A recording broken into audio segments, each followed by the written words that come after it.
जम्मू के अंदर जो कुछ हुआ वहां की भारतीय हुकूमत ये समझती है कि किसी न किसी तौर मुमकिनात में है कि इस तमाम सूरत हाल के पीछे पाकिस्तान है। पाकिस्तान क्यों करेगा? हाँ, एक छोटी सी पॉसिबिलिटी ये हो सकती है, पाकिस्तान के लिए ये मुश्किल वक्त है। ये दावा कर रहे हैं डॉक्टर साहब, क्या वो कह रहे हैं कि वो पाकिस्तान से या है? किसी पड़ोस के आसपास पड़ोस के किसी गांव से आ सकता है, मगर बड़ा खतरनाक है। लेकिन ये खिता जो है, ये खिता अब कशीदगी की तरफ बढ़ता जा रहा है। पाकिस्तान और भारत के ताल्लुकात के हवाले से मजीद ये किस तरीके से खराबी ला सकता है। 15 जनवरी को जो कि भारत का आर्मी डे होता है, उस दिन जनरल मनोज मुकुंद नरवाने ने, जो भारत के आर्मी चीफ हैं, उन्होंने ये दावा किया था कि पाकिस्तान की जानिब से ड्रोन्स के जरिए मकबूजा जम्मू कश्मीर में मुजाहिदीन को असलहा भेजा जाता है। कि ये पाकिस्तान ने करवाया, तो इसका मतलब ये है कि वो रेड लाइन ब्रीच हो गई, जो रेड लाइन मेंशन की थी भारत के आर्मी चीफ और उनके चीफ ऑफ डिफेंस स्टाफ। जय हिंद दोस्तों, a very warm welcome to Hindustan special channel.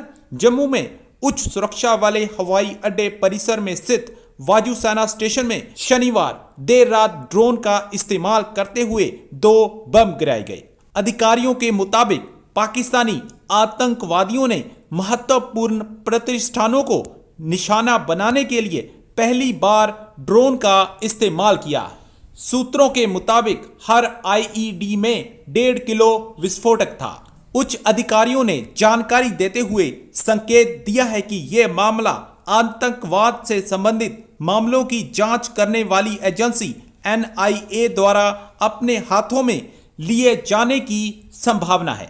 आज की वीडियो में पाकिस्तानी मीडिया में डर का माहौल साफ तौर पर देखा जा सकता है कि भारत अब क्या करने जा रहा है। आज की वीडियो में पाकिस्तानी मीडिया ने और क्या कहा, तो चलिए दोस्तों आज की वीडियो की तरफ चलते हैं। जम्मू के अंदर जो कुछ हुआ वहां की भारतीय हुकूमत ये समझती है कि किसी न किसी तौर मुमकिनात में है कि इस तमाम सूरत हाल के पीछे पाकिस्तान है। मगर जो जम्मू में हुआ हारून साहब, वो क्या था? क्या ये साजिश थी या दो सूरतें मुमकिन है। पाकिस्तान क्यों करेगा? हाँ, एक छोटी सी पॉसिबिलिटी ये हो सकती है, ये तो खैर तहकीक हो किसी भी वाक़े की, जब तक बाकायदा तहकीकात ना हो, पाकिस्तान को ऑफर करनी चाहिए। हम तहकीकात में शामिल होने के लिए तैयार है, मदद करने के लिए तैयार है। तो उस पर हुक्म कैसे लगाया जा सकता है, ये फैसला कैसे सादर किया जा सकता है कि यह फलां ने किया है? लोकल ग्रुप हो सकता है। पाकिस्तान के लिए ये मुश्किल वक्त है। वहाँ कोई ग्रुप हो सकता है जो ये कर सकता है। ये कौन सी ऐसी बड़ी टेक्नोलॉजी है? ये ड्रोन जो है, ये शादी ब्याह पे तो इस्तेमाल हो रहे हैं, बेशबहा इस्तेमाल होते हैं। अब उसमें थोड़ा सा बारूद, इतना बारूद रख देना किसी तरह। और वहाँ के साइंसदान नहीं होते कश्मीरियों में। मैं खुद एक कश्मीरी साइंसदान से मिला हूँ जो मेरे साथ बहस करता रहा जब ये हमने मिसाइल का तजुर्बा किया था कि ये इसमें मुझे फलां चीज़ में कमी नज़र आती है, ये पॉसिबल है, फलां चीज़ पॉसिबल है, ये नहीं है। कश्मीर में तालीम का रेशो बहुत है और तालीम से रगबत भी बहुत ज़्यादा है। तो उन्होंने पॉइंट आउट किया कि ये कोशिश ये होगी, उसमें मुझे मालूम है मुत्तहिदा अरब अमारात वाले कोशिश कर रहे हैं। ज़ाहिर है अमेरिका चाहता होगा, अमेरिका कीमा पर हो रहा है उनके दबाव पे, कि इमरान खान की और उसकी मुलाकात करा दी जाए, नरेंद्र मोदी की। जी।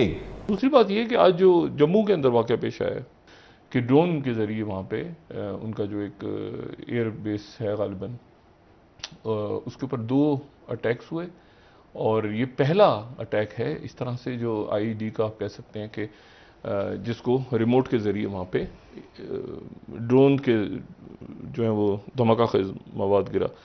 अच्छा, 15 kg तक ड्रोन लेके जा सकता है। ये दावा कर रहे हैं डॉक्टर साहब, क्या वो कह रहे हैं कि वो पाकिस्तान से या किसी पड़ोस के आसपास पड़ोस के किसी गांव से आ सकता है, मगर बड़ा खतरनाक है। इंडिया का क्या रोल होता है? ये जो है ना, देखें, ये कहना कि वो फैटो के पीछे इंडिया है, तो ये तो इंडिया क्यों नहीं होगा? अगर है इंडिया तो इसका मतलब है इंडिया ठीक काम कर रहा है। वो इंडिया सही लॉबी कर रहा है, आपने सही लॉबी नहीं की। मतलब ये फजूल बात है ना। मतलब ये तो अजीब सी बात है। वो इंडिया कहेगा जी हमारे साथ इसलिए हुआ कि पीछे आलमी फोरम पे पाकिस्तान था, तो पाकिस्तान तो होगा भाई। मतलब है कि आप अपना काम पूरा करें। तो मतलब ये तो अजीब सी बात है कि हम इसलिए फेल हो गए कि इंडिया था। ये बिल्कुल इररिस्पॉन्सिबल किस्म की बयान है। तो आप अपना फेलियर एक्सेप्ट करते हैं कि जी किसी जगह पे हमारी लॉबी काम नहीं की। ये जो मामला है यहाँ का जम्मू वाला वाक़या, आज जो दहशतगर्दी का वाक़या पेश आया है, वहाँ पे उन्होंने इल्ज़ाम तक करके पाकिस्तान पर डालने की कोशिश की, लेकिन वो एक पतंग सी थी, क्या था खुदा जाने, वो फट गया, वहाँ पे 2 धमाके हुए, तो उसमें कोई नुकसान तो नहीं हुआ, जानी नुकसान, लेकिन अगर वो किसी जहाज के ऊपर गिर जाता या हेलीकॉप्टर गिरता तो जहाज फट जाता। लेकिन ये खित्ता जो है, ये खित्ता अब कशीदगी की तरफ बढ़ता जा रहा है। जम्मू के इलाके में भारतीय फिजाइया की एयरबेस, जिसको सिविलियन एयरपोर्ट के तौर पर भी इस्तेमाल किया जाता था, उसको इतवार के रोज निशाना बनाया गया। 2 ब्लास्ट हुए बेसिकली। इनकी नौयत जो है वो बहुत शिद्दत बहुत ज्यादा नहीं थी। अभी इन्वेस्टिगेशंस चल रही हैं, लेकिन अभी तक जो तफसीलात भारतीय मीडिया और इंटरनेशनल मीडिया में इस हवाले से सामने आई हैं, उनके मुताबिक 2 लोग जख्मी हुए और मामूली नुकसान हुआ एक इमारत को, जिसकी छत में शगाफ पड़ गया, और ये धमाकों की शिद्दत कोई बहुत ज़्यादा नहीं थी। जबकि जो दूसरा धमाका हुआ वो कहा जा रहा है कि वो एक खुले इलाके में हुआ, लेकिन वो एरिया भी एयरबेस का बनता है। ड्रोन्स के ऊपर एक्सप्लोसिव्स जो हैं वो लदे हुए थे और वो ड्रॉप किए गए हैं बॉम्ब इस जगह पर। इसको निमटने के हवाले से जाहिर है कि हमें पता है कि दोनों ममालिक के दरमियान, पाकिस्तान और भारत के दरमियान लाइन ऑफ एक्चुअल कंट्रोल और वर्किंग बाउंड्री पर यह मामला बड़े अरसे से चल रहा था कि सर्वेलेंस के हवाले से दावा किया जा रहा था कि ड्रोन्स पाकिस्तान ने गिराए भारतीय साइड के। भारतीय जो जानिब है उधर यह दावा किया जाता है कि पाकिस्तान की जानिब से भी सर्वेलेंस के लिए, जासूसी के लिए ड्रोन्स उड़ाए जाते हैं। पाकिस्तान और भारत के ताल्लुकात के हवाले से मजीद ये किस तरीके से खराबी ला सकता है वो मैं आपके सामने रख देता हूं। 25 फरवरी के बाद से अब तक सवाए एक मामूली वाक़े के अभी तक कोई बड़ा वाक़या पेश नहीं आया था। लेकिन इस हवाले से 2 मामलात, आपको याद होगा कि 15 जनवरी को, जो कि भारत का आर्मी डे होता है, उस दिन जनरल मनोज मुकुंद नरवाने ने, जो भारत के आर्मी चीफ हैं, उन्होंने ये दावा किया था कि पाकिस्तान की जानिब से ड्रोन्स के जरिए मकबूजा जम्मू और कश्मीर में मुजाहिदीन को असलहा भेजा जाता है। इस दावे के बावजूद 25 फरवरी को ये मामलात तो तय पा गए कि अब लाइन ऑफ कंट्रोल और वर्किंग बाउंड्री पर ये मामलात एक दूसरे के साथ लड़ाई वाले नहीं होंगे। लेकिन आपको ये भी याद होगा कि मैंने तकरीबन 1.5 हफ्ता पहले ये वीडियो की थी, जिस वक्त जनरल मनोज मुकुंद नरवाने ने, जो आर्मी चीफ हैं, उन्होंने दौरा किया था श्रीनगर का। साथ ही उन्होंने जो विजिट किया था, जो फॉरवर्ड पोस्ट हैं लाइन ऑफ कंट्रोल पर, वर्किंग बाउंड्री, इन एरियाज का विजिट किया था, ऑपरेशनल प्रिपेयर्डनेस का जायजा लिया था अपनी फौज की। और उसके बाद जो श्रीनगर में उन्होंने गुफ्तगू की थी, उसमें उन्होंने ये कहा था कि लाइन ऑफ कंट्रोल पर जो इस वक्त अमन आप देख रहे हैं वो डिपेंड करता है पाकिस्तान पर और पाकिस्तान के एक्शंस पर।